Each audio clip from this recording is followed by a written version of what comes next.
Hey everyone, welcome back to the channel. In today's video, we're going to play Plants vs. Zombies Fusion, one of the most strategic and visually stunning fan-made adaptations of the PvZ universe. For this run, I'll be using only fusion plants, no basic ones at all. This will be a pure test of synergy, timing, and resource management. Fusion plants combine two or more regular plants to create a completely new ability set. Some are offensive powerhouses, some are defensive walls, and some provide incredible support. We're gonna start from the early waves, build a stable sun economy, and move through tougher fusion zombies all the way to the final boss wave. Let's get started. The first thing to focus on in any PvZ fusion game is your sun production. Without enough sun, even the most powerful fusions can't be placed effectively. For this setup, I'm starting with the fusion sunflower, a combination of the regular sunflower and twin sunflower. It produces sun twice as fast, but it costs a bit more to place. I'll also prepare P-Fire Fusion, Ice Magnet Fusion, and Walnut Fume Fusion as my main core. The first minute of gameplay is always about setting the rhythm. Plant sun producers, build a light line of defense, and never overspend too early. Okay, first zombies are coming in. Regular walkers, I'll place a single P-Fire Fusion behind my first sunflower line. This plant's attack looks great. Burning peas with splash damage. It's enough to handle early waves without support. Adding a second fusion sunflower. The economy is stable now. I'll be able to build faster in the next waves. Now we've got conehead zombies entering from two lanes. The Ice Magnet Fusion comes in handy here. It freezes and removes metal objects instantly. That's a game changer because it keeps your damage consistent across lanes. I'm setting up a few more P-Fire Fusions in the back. These fusion plants really feel balanced. They're not overpowered, but when positioned properly, their synergy can dominate. I'll also add one Walnut Fume Fusion at the front. It's a hybrid between Walnut and Fume Shroom. Strong defense plus miss damage that penetrates shields, perfect for sustaining longer waves. You can already see how fusions interact. Fire plants are clearing groups quickly. Ice Magnet slows them down, and the Walnut Fume blocks everything in between. The waves are starting to get heavier. We're seeing bucket heads, screen door zombies, and a few early fusion variants.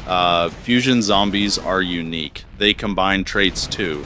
For example, the metal ice head keeps its armor, but also resists freezing. I'll add electric fume fusion next. This one combines electric pea shooter with fume shroom, creating chain lightning that pierces obstacles. It's one of the best fusion types for mid-game control. Placing two electric fume plants in the center lanes. The chain attack stuns multiple zombies at once, which pairs well with the burning effect of P-Fire. This kind of synergy is what makes PvZ Fusion so satisfying. Every plant contributes something unique. Sun production is going smoothly, about 400 sun every 15 seconds. That's strong enough to start replacing weaker plants with higher tier fusions. Now we've reached the mid-game zone. The music changes and the waves are bigger and faster. Here comes a group of fusion coneheads and metal gargantuars. Immediately I reinforce the front with two walnut fume fusions. Behind them, I'm setting up the fire repeater fusion, which doubles the damage output. Each shot releases two flaming peas with area damage. That's devastating when stacked. The ice magnet strips armor, fire repeater burns, and electric fume stuns. A perfect trio. I'll drop a cherry bomb fusion on the left lane. That's a delayed explosion, but the radius is much wider. Timing, and boom. That took down almost an entire mini wave cherry bomb fusion. Is expensive, but in moments like this, it's worth every bit of sun.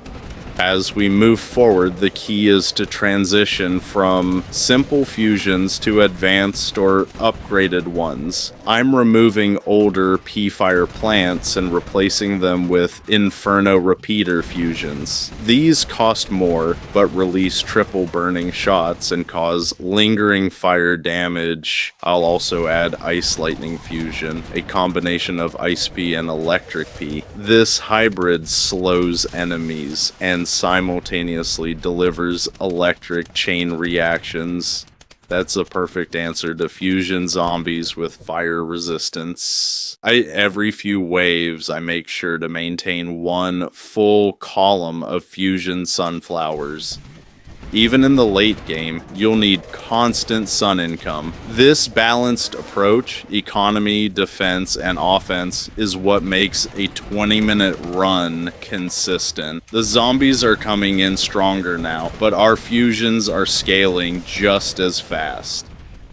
Heavy mid-game combat, 1400 to 1600. Now we're fighting elite zombies. Shield fusions, fire cone heads, and icy diggers. They're faster and tougher, so positioning matters even more. Electric Fume is my MVP here. It pierces shields and stuns multiple targets. I'll reinforce the center with another layer of Ice Lightning fusions. This combination of slow and chain damage is brutal. Zombies can barely move.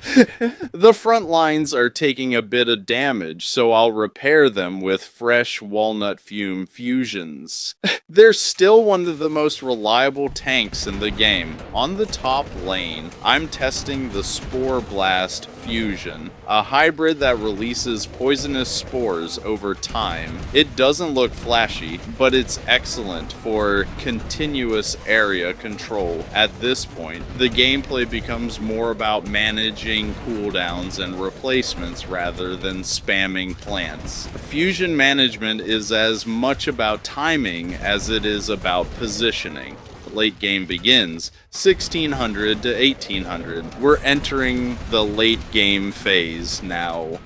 The background darkens, music intensifies, and we're getting a full-scale wave. Soon sun count is high, nearly 999. That means we can start placing premium fusions freely. I'll add Solar Shield fusion, a combination of sunflower and tallnut. It generates sun and provides a strong barrier at the same time. Next to that, placing Plasma P fusion, which fires energy bolts that ignore all armor types. Look at the synergy now. Ice slows, fire burns, electric stuns, plasma pierces. This is the ideal fusion lineup for endgame waves. Zombies are spawning from every lane. I'll activate 2 cherry bomb fusions simultaneously. The explosions overlap, wiping out almost the entire screen. That's the kind of spectacle that makes PvZ fusion so fun. Every fusion feels earned. Final wave, 1800 to 1930.